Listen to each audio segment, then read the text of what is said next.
Hey guys, this is LT Survival. Today's video, again, another one of the series, My Two Cents on the Loan, Season 2. This time is going to be episode 5 and 6, so stay tuned, we'll be right back.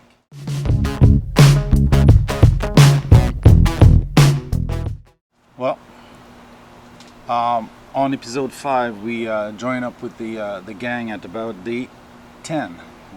We're going to go up to day 13 on episode 6.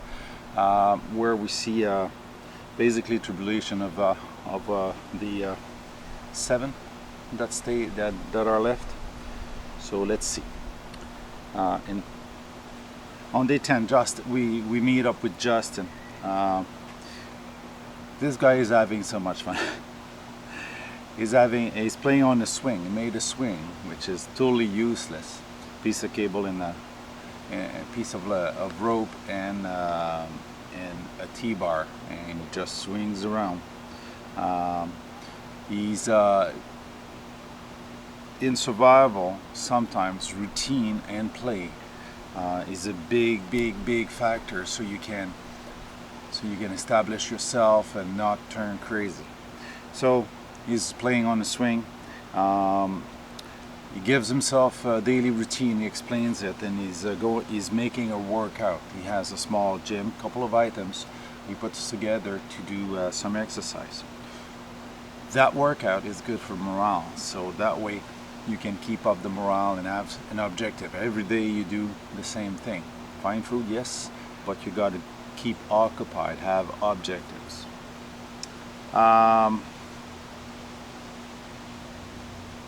Yeah, on the 11, so we see them doing the routine. He's having good morale, and he's installing on day 13, because bad weather is back in. He kept some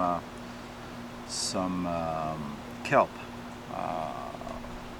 with him, and he decided to not having to go in the outside to do Mother's Nature call.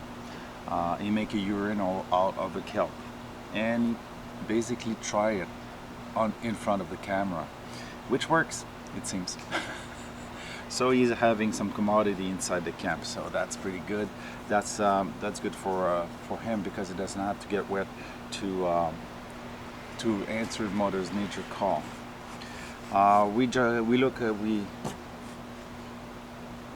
We'll see David later on the show. Still not having fun with the net. No luck. He's taking a break. He's pretty how you say that? He has no energy, so he's chilling on a log waiting for the fish. His morale is pretty low because he has no success yet.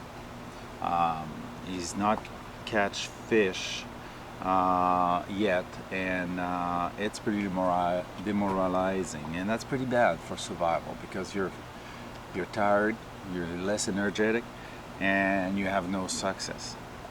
So he resort to pole fishing, and this time he's got success. He's finally got it.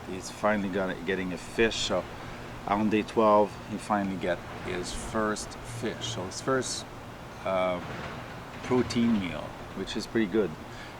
He lasted 12 days without any, so that was pretty bad. He's lost weight, and he's basically digging his reserve big time, so that's pretty good. That's a good morale boost. So he'll probably finish his net and his new net and use it on the next episode. We'll see that.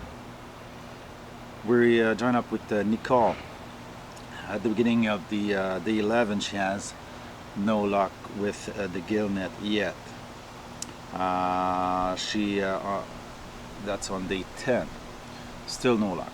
And on day 11, she goes back to the gill net, and she has a big fish, at least 2 feet long. She's got a huge fish. She had to catch. She got to heat the big fish, so she made a good meal. I mean, she has a skillet this big, and she's cooking everything in there, and she has a good morale now. On day 12, she closed the front of her camp. Most of them are starting to improve the camps. She closed up the front of the camp for bad weather. When they get the worse weather coming for the winter, even though their winter is not ours, no snow, but it's a lot of rain, a lot of bad weather, and makes her for a good shelter. On day 13 again, she can't get to the gill net. And on to 15th day, because of the bear. I mean, she has bear nearby, and they come and they go, and sometimes she's blocked, so she couldn't get to the gill net on day 13. Bad weather was in, level of water was pretty high, and she had to wait. And on day 15, she find what? A huge salmon again. Second large fish she's got, so she's got pretty protein at this time, and she's a happy camper for that. And later on we see that on day 17, yeah, on day 17, yeah, forgot. On day 17, she kind of confessed she's missing her children, her kids. Mainly, she has lost a stepson who drowned a couple of years ago, and she's missing him very, very, very much. And loneliness tends to bring back those memories and those needs, so that's a big factor. And she let out on the camera, which is not a bad thing for her, because it alleviates part of the pain. And we'll see how she goes for the next day. Randy, the one that lost the ferro rod. Randy's on day 12. He started building his permanent shelter, the three-sided lean-to, and he's reinforcing the side and putting some, basically some logs up, making a log cabin basically, with smaller log, with the fire on the fourth side. He's using straw and everything that he can to fill the slot in between the logs, so it keeps the winds out. He checked his trap, and he got a mouse, one tiny small mouse squashed up, and he prepares it. And he's having his first intake of protein at day 14. His morale is not that great. He's struggling a bit, but he needs to start fishing, and that's all of them. They need to start fishing. On day 17, they finally catch a fish on the line, and a line he let there, and he finally got a fish. His morale improved. And that fish is going to catch them 3 days in a row. And after that, he started to express, and that's one of them that we kind of saw that his morale was going up and down, and he kind of expressed at that time on day 17 that he needed companionship, and companionship is kind of the answer for loneliness. You need somebody. We're a multitude. We're a group type of personality, most of us. So we need companionship.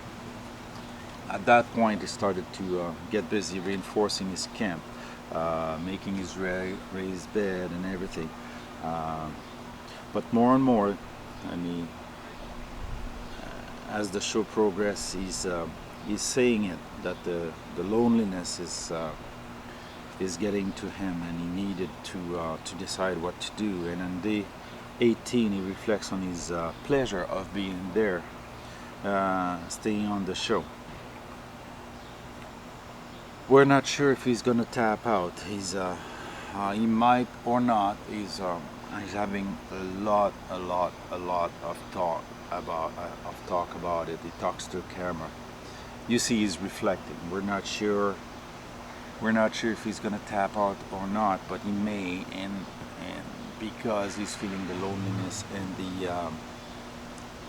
and everything. So we'll see on the next show. I mean, I think at this point, on episode 7, we should be having some of the answer we're asking here.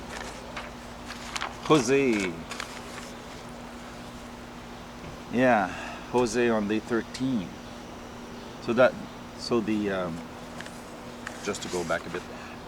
So Randy is one to check out if he's gonna tap out or not. He might just do that. So we'll see. Jose, day 13 after the storm. It's a big storm, and he finally he go check his gill net because he's not sure the storm's not gonna go away with it, and he has to. He finally sees far that his gill net is all kind of rubbles in it, and he had to wade into cold water. Basically went in, even if it was like higher tide than usual, and cleaned up this gill net and find a salmon in the gill net. So it wasn't unworthwhile to wade in the cold water. So he got a salmon and a crab. So on day 16, you think of setting his gill net in a river to catch salmon run.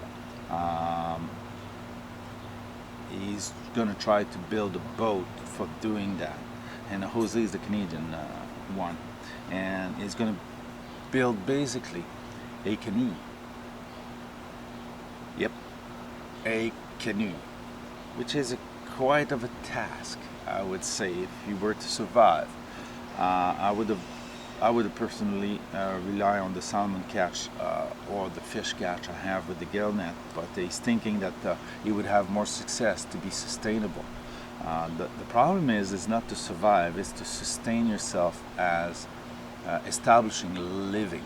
So you must catch as much food as you can, make reserve, things like that for the worst weather. So he's building a boat, and his first attempt to bending some tree, he breaks one of the siding. So he's going to work on that for a couple of days, and we'll see what happens next on that if we succeed with the canoe. Mike. Well, Mike, we see day 15. We saw him play, we saw him installed. He's the most established one. And on day 15, he shows us the tub he found, plastic tub, big square thing, and he decided to make a boat out of it.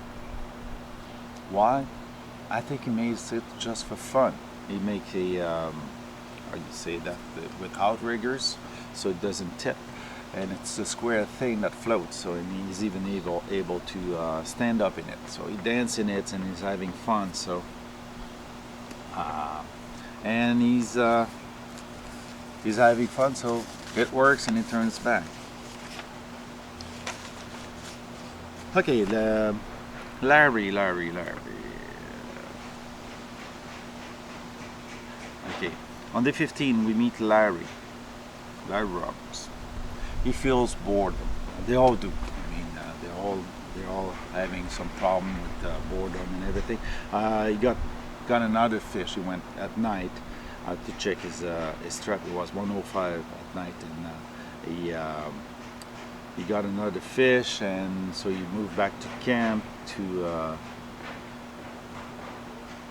He's having difficulty lighting his fire, and there's a mouse chewing his stuff. So. That bothers him because that breaks the stuff, and if the mouse gets into the sleeping bag, I mean, he might lose even the quality of his sleeping bag.